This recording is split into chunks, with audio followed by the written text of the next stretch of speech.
Coming up on Community Insider, highlights of the Off the Beaten Path studio tours, a yearly event in DeKalb and Cannon counties featuring local Tennessee treasures of art every year. Your opportunity to meet the Tennessee artists around Middle Tennessee who show their passion and love for art is coming up on this edition of Community Insider. Hi, I'm Susan DeMay, and I'm in Smithville, Tennessee, 801 South Mountain Street. And I have been at this location for decades. I think I moved here when my daughter was 2, and she's now 40. So that's a long time. And I bought it first as just this one building, and then I added another section, and then I added a shed for the packing materials, and then I added a basketball court for my daughter, and then I enclosed the front porch, so it just keeps like growing.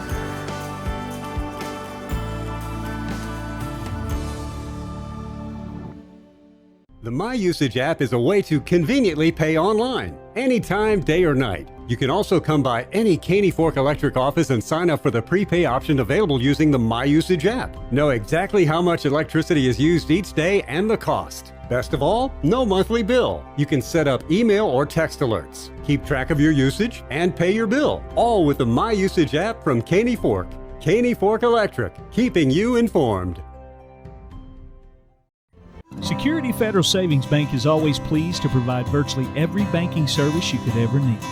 But more than that, we are proud to offer a relationship with you, your family, or your company. We've been here supplying just what you need and building a trust, a relationship. And that's something hard to find these days. Our bankers are here for you, here to help. If you are interested in a relationship, come to the friendliest bank in town, Security Federal Savings Bank, member FDIC.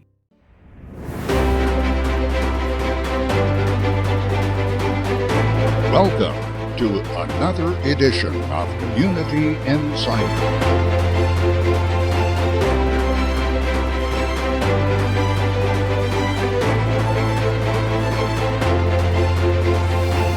Join us as we travel Middle Tennessee, uncovering history and experiencing the adventure of unique stories and events coming to you inside your community.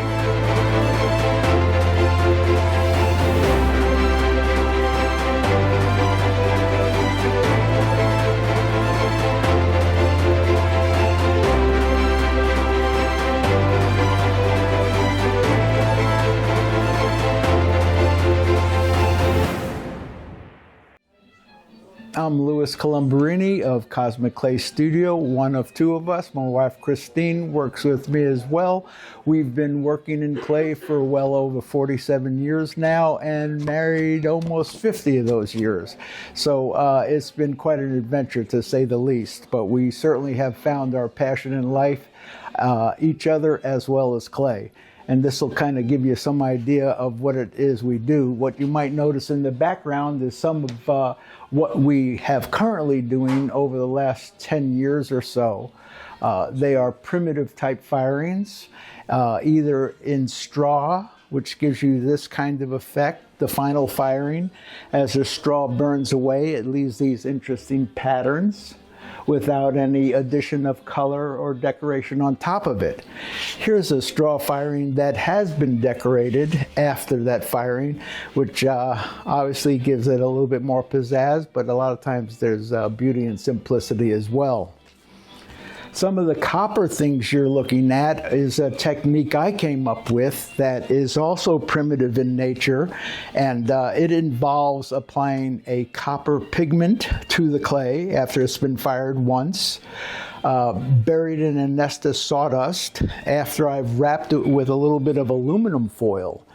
And through that foil, I cut the designs in the surface so that as this is laying in the sawdust and it is burning and smoldering over the course of the day, and the time varies depending on the weather conditions, anywhere from 3 to 8 hours, it creates these random patinas you see on the surface of that copper. The whole thing looks like this when I start, And then this is the effects that that type of primitive sawdust firing makes. Both of our works, regardless of whether it's the straw or the copper, the last thing we do is we fix the surface with a clear acrylic finish, and that's mostly to preserve that look indefinitely, more particularly so these patinas don't re-oxidize and disappear on you, which they can around salt air. So that's currently what we've been doing over the last 10 or 15 years. Most of it, almost all of it, is really non-functional. You'll see some of these bowls or vases and people will say, can you put water in them? And I said, no, you really can't. You have to use a liner. And what about the bowls? Are they functional? No, the bowls you would want to use as a potpourri or wrapped candies, something of that nature. This is something that's more obviously a functional piece, a clock. Some of you might recognize the shape of the clay form we use to make that clock. If you laid awake in bed as a young child and looked up at the light in your bedroom, that's what you were seeing as a cover to that light. We made a plaster form of that and lay slabs in it or cast it, and that's how we work with that. Here's something, we take that to an extent that's a major piece. Obviously, this is 9 separate panels that all work together. I typically make the forms, Christine straw fires it, and then goes back in and does all the artwork with oils and acrylics. It takes quite some time, and she says, I wish there was some way I can extend myself from up above it, because she's really is rough on your back when she's trying to reach over and do all the decorative work to it. And what got y'all into this? What got us into this? Well, mainly I took a ceramics class or two in my last year at State University of New York in Geneseo, outside of Rochester. In my senior year, I took care of my electives in my junior year, and then was free to take everything I wanted to do in terms of studio art. I took painting, woodworking, jewelry, metal and jewelry the same, clay. And I discovered that I enjoyed clay as well as the jewelry, and I had to make up my mind, and I found clay to be most interesting. And I kind of took to the pottery wheel like a duck to water. I found it to be relaxing, rewarding, and interesting. During that Christmas holiday at the university, we had a small sale at the student union, and I actually was able to find people that were more than happy to pay me for what I really enjoyed doing. And I said, boy, I think I can make a living at this. And that's what really got me started. Christine, on the other hand, was a student at Florida Atlantic University, and that's where we met. I was auditing classes in ceramics at the university while I was working as a fireman for the city of Fort Lauderdale. I had plenty of time off. We met. We both loved clay, fell in love with each other, and we knew that once she graduated, we were going to move out of South Florida and what we considered the rat race at the time, and look to the country. And in the early 80s, late 70s, I'm sorry, we toured the United States knowing full well we were looking for where we wanted to transfer or move to. And we covered 10,000 miles in 6 weeks, and we camped along the whole way in our van. I think we were only in a campground outside of Nashville once on the way back, but it was quite an adventure, and we really loved Northern California, Southern Oregon coast, but we realized it was even unaffordable back then. And then we met folks from Tennessee and Arkansas and in through Appalachia, and realized this looks more like home and affordable to us. And it had a central location, because a lot of what we did to make a living once we moved from Florida to Tennessee, we did retail art shows that were all juried. So we'd have to put together work, 5 or 6 slides, be juried into a show, and then hope for the best, get out there, set a display up, and attempt to sell our work to the public. And this was all fairly new back in the late 70s. Art fairs, they were called craft fairs, and then all of a sudden art fairs and craft fairs turned into festivals, art festivals, and one thing led to another. We really enjoyed where we lived and where we worked, and when we first moved here, we just wanted to enjoy the environment and be creative entities, and we kind of, it was almost like hiding out. You didn't want a whole lot of disturbance. You wanted to do your own thing. But how things change. Over the years, we decided, let's turn the public on to what we do. And 26 years ago, myself and 5 other people on the tour, not everybody's on the tour yet, decided to start Off the Beaten Path studio tour, which is what we're at right now. We invite the public into 13 locations, approximately 30 artists exhibiting their work, some demonstration going on, and that's where we are today.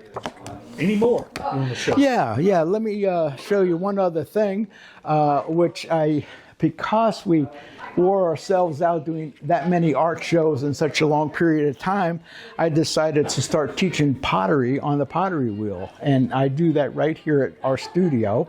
And I can accommodate 1 to 4 people at any given time. I demonstrate for a half hour or so how I do what I do, and then I turn around and put them on their own pottery wheel. And I've taught people as young as 8 years old and as old as 70 years old. And because it's a one-on-one situation, I'm typically able to get people within a 2.5 hour period make 3 pieces to say it's their own, and they let me know what colors they'd like them decorated, and 4 to 6 weeks later I give them a call or ship them finished pieces, and we have fun. That's what it's all about. Sitting down, it's things people have always seen done and think, oh, I'd like to do that someday. Well, I'm here to help that dream come true. And is this some of those pieces? Well, this would be mostly my work. And because I wasn't doing a lot of functional pottery at the time, we were doing more of the type of things we saw earlier on, the primitive fired pieces, decorative, more expensive pieces. I found myself drawn to the wheel. For the studio tour, we have my guest artists, and that's what the studio tour is all about, is exposing people in this area to artists who live in this area. And these 2 artists live in Wilson County. So back here is kind of the middle of the process. This is where we glaze stuff, and we have some pieces over here that are in the process of being, they've been glazed and they're going to be fired next. But I got most everything fired for the studio tour. But I'm most known for my glazes. So if you look over here, you can see buckets and buckets of glaze. And I like to use dipping and pouring methods rather than brushing, because I'm kind of a rambunctious person. So brushing doesn't really work for me, but dipping and pouring does. That's cool. So there's some of my kilns down there. And it's all done right here. And this used to be what? You said This was a country store at one time. And then I think it was a woodworking shop at one time. And another time it was a pool hall. It's been a lot of things. Yeah. History. But I've had it for decades now. This is where I store pieces that are ready to be glazed, and then some pieces that have been glazed and ready for to sell. And I have a standard line of pottery with some with the melty flour and some with the bands of melting colors. But I also do kind of artsy pieces. Yep, those are the bands of melting colors.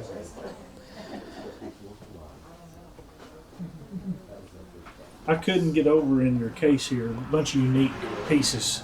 Well, this is this story, each one. Well, no, it's actually a whole story in itself.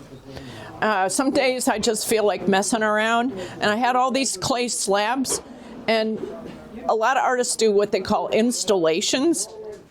So these are toolboxes, and this is a step ladder, and these are tarps, and then those are the two modern sculptures that are being installed somewhere. Yeah, I see that now. So I just did that one day for fun. Cool. That's cool. That's cool.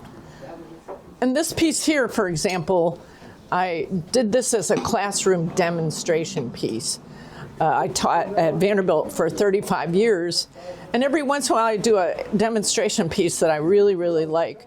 And this one is called Vessels because the piece itself is a vessel, and then boats are often referred to as vessels, and then inside the boat are all these little pottery vessels. Yeah, I got you. That's beautiful. So sometimes I just like to play around. Yeah. So several years you've taught at Vanderbilt and other places like that. Yeah. What got you to Smithville? The Appalachian Center for Craft. Okay. That's where you was a teacher there too. No, I was a student there. Okay, I got you. And then I got hired by Vanderbilt to teach part-time, and eventually it worked into a full-time position. So there's some pieces down there that are demonstration pieces as well. Let's take a look at it. All right. Susan, do you still have pieces in the Smithsonian? Nope. 9/11 killed that. So this, for example, is a demonstration piece on how to build a box construction and then how to cut through the clay to make kind of a candle holder. This is a demonstration piece where we mix the color in the clay, and then we do, if you've ever seen those holiday cookies that have like the pumpkin in them, so that's kind of the same idea, is that the color is in the clay, and then you make all these motifs and roll them out on a piece of white clay. So that's a demonstration piece. And so is this one. This is a demonstration piece on how to use extrusions. You can extrude pipes of clay, and then we fired it in a special firing called raku. That's how you get these metallic surfaces. So yeah, a lot of my pieces are demonstration pieces. This is a demonstration piece here. It's also raku fired. And you can tell by the crackle glaze. That's the first project that most ceramics classes teaches. How to make a pot just pinching. Pinch, pinch, pinch. Miss Susan, tell us how people can look at your stuff. When are you open? I know you're not open all the time, but what's some of the times that they can catch you? I'm usually here Tuesday, Thursday, and Friday, and sometimes on weekends. It's best to get in touch with me ahead of time and make an appointment. What was the other part of your question? And is there a place on Facebook? Oh, yeah, I have a website, Susan DeMay, www.susandemay.com. And it features mostly my artistic pieces, not so much my production. Hi, I'm Joanne Matthews, artist, watercolorist, but I work in all mediums and love it all. How long have you been doing this? 50 years. Show us some of your work. You bet. I started in watercolor. This is something that's woven. Again, I work in all mediums. My latest is painting on old music and finding something that works on old music, the right thing. I paint a lot of the old barns that are around here, and they're disappearing so fast. This is a cowboy I met in Arizona. This is an oil painting. I paint every day. My house is my studio. I've taught all over the country. I taught at Trinidad State Junior College in Colorado. Painting is a big part of my life. So when someone's looking for Christmas gifts or unique gifts, you can show them what you have. You have several different selections and stuff like that. Yes. Do you do crafts fairs along? Not so much anymore. I don't have the tints, and this, I don't care for the outside ones. This is such a privilege to be in Susan's studio. But yes, like Christmas gifts. Think how many things in this world are one of a kind. There's not another one like this in the world, or like this, and this is on copper. And I have these wonderful neighbors that I can get, they give me copper. So it's one of a kind. And that's what an artist is, creating one of a kind. Things that you can pass down or enjoy. What got you into this? I lived where there was no TV, no radio, and it was a great thing. I always kind of liked to draw, and that's when I started, and it just blossomed, and this was in Leadville, Colorado. And I was busy with, I was a ski instructor and a llama trekker and just all these different things, and I finally had time. Time is what it takes. And I'm self-taught. What does your thing over here talk about as far as the llamas? Can you tell us a little bit about that? Oh, we were llama trekkers in Colorado. Now, explain that to us. What does that mean? We would take llamas and the tourist and put them on the gondola, which never stopped. It just kind of went slow. Take everybody and the llamas up above, get off at tree line, and there would be a restaurant up there. And we'd pack them up with food and then take the tourists up and serve them lunch. And they got to experience what llamas can do and pack. And it was fun. The llamas are great critters. I've had many animals. I've actually had people stop and look at the list of things I did in my lifetime. And painting it's like any art. Music, cooking, This writing. is some of your collections here, right? Yeah, this is one of my favorites. That's my son. And I've just got just so many different paintings and the accolade. I mean, things. This is all my work. I do It's a big part of my life. And I love it. And it keeps me going. Coming back over here, I notice a lot of your paintings has nature in it, animals in it. Is that something that's pretty consistent with you? You like doing something like yes. that? Okay. Yes. Yeah. I really don't care to paint the barns without some kind of critter in there. I The love deer, the cows. I love cows. I've had cows. Animals are a big part of my life. So how could people get a hold of you if they're looking for a unique Christmas gift or something like that? You can go to my Facebook page, Joanne Matthews. I have a card here. People call me. I live in Lebanon and easy to find. Hi, I'm Laura Nestle, and I'm a local artist in Watertown, Tennessee. And I'm kind of a recluse, and so I don't get out very often other than to do the Off the Beaten Path studio tour that's held the third full weekend in October every single year for, I think, the last 27 years. And so my items can only be purchased at that show, except for some pastel portraits that I do for pets. And beautiful work here. How long have you been doing this, Miss Laura? I've been doing artwork my whole life.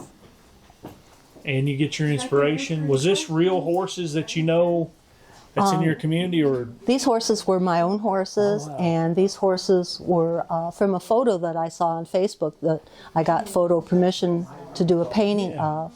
And it just was an inspiring photo, and so I wanted to do it in oils. That's beautiful.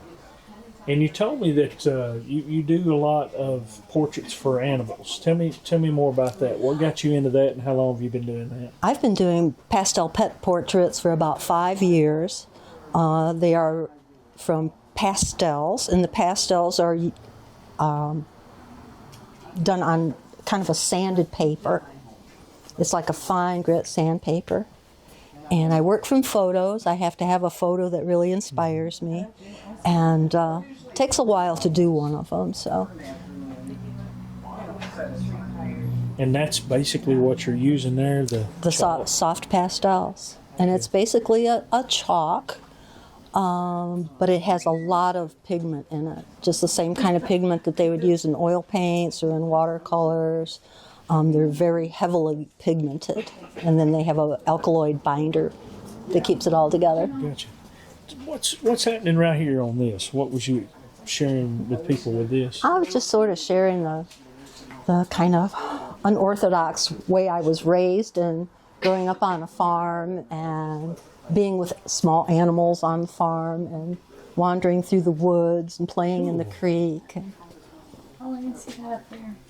And just sort of the history of my art. I started out professionally, or somewhat professionally, because I supported myself in my 20s doing leather work. I used to carve leather, and I just was able to pay the bills with it for a while. Is any of this other yours? All of this is mine. Oh, really? Show me around. Tell me a little bit about what you got here. I do a lot of animals. I was really inspired when I was a really little kid because I played in the woods a lot. And there was a book series. It was Lightfoot the Deer and Sammy the Jay. And these books were about animals in the woods interacting with each other and having fun with each other. Yeah. And that's kind of where the whimsy from my animals come from. It's just the interaction of animals with other animals. And how I love this right here. That's awesome. That's one of my latest works, and I think it's really pretty cool too. Each little dot on that Appaloosa horse was hand painted. Yeah. All my clay figures, for the most part, are hand painted and not dipped into the glaze, which is a much more time-consuming thing. I do tile work as well. Okay. I've done these trees, and this owl up here is a beautiful piece of work. Yes. I do fireplace surrounds on occasion, and just individual tiles that are kind of memorials to things. There was one woman that had a drawing of a squirrel that she did with pencil, and she wanted me to do a tile of it. And I was able to do a 12 by 18 tile with her squirrels on it. Beautiful.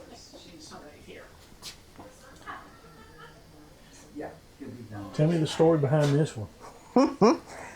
The fish got done at a family gathering one day, sitting at the table, and we were just eating and having a glass of wine, and I had some clay on the table, and everybody was kind of playing, and it started out being a bass fish, and it just sort of evolved into kind of a bass whale fish with a crawfish on top.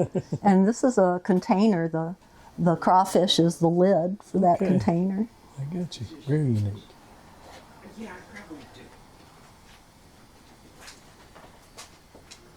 The best place for people to find you is during the tour here?